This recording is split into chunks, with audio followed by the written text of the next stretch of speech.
I will tell you a mystery. We will not all die, but we will be changed.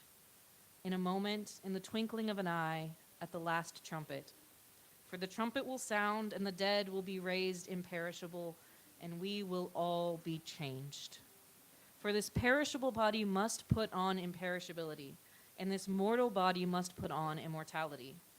When this perishable body puts on imperishability, and the mortal body puts on immortality, then the saying that is written will be fulfilled. Death has been swallowed up in victory. Where, O death, is your victory? Where, O death, is your sting? The sting of death is sin, and the power of sin is the law. But thanks be to God, who gives us victory through our Lord Jesus Christ. This story is about change, and this entire world is about change. Death is maybe one of the biggest changes of all.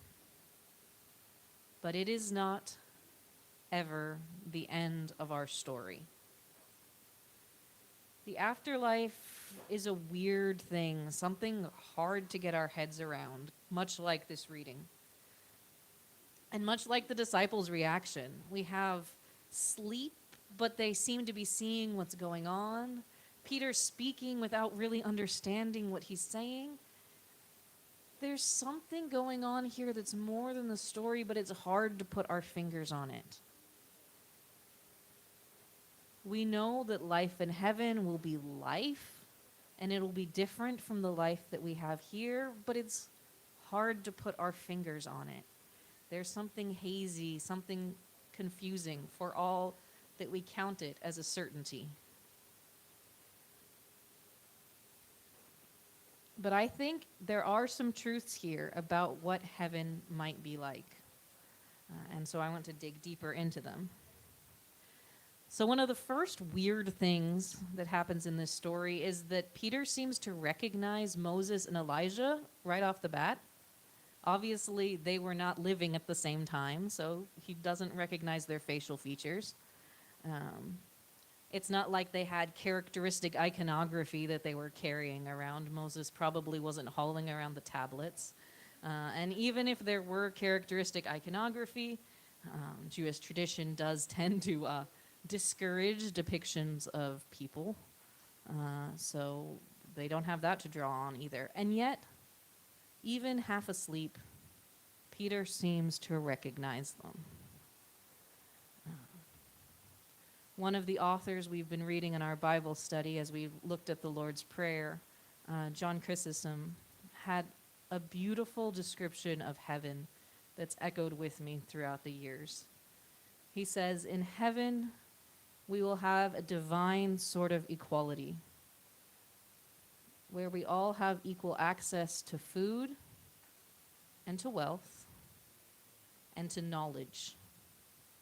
Knowledge is not something we normally think of as being an inequality, but think of all of the ways that affects our lives.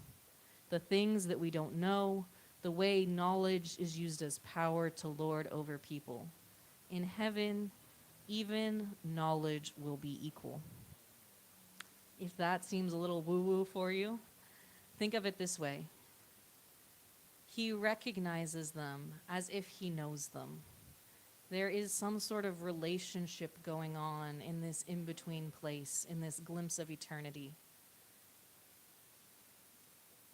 Rather than equality, you can imagine it as unity of love.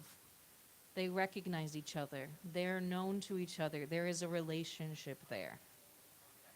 In heaven, relationships will continue, and they will be expanded.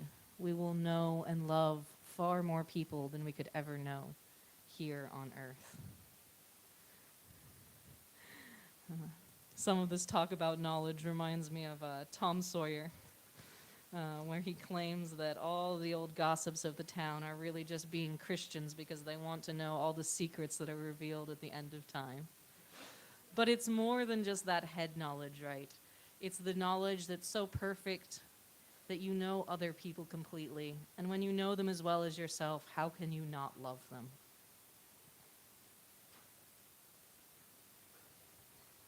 We also hear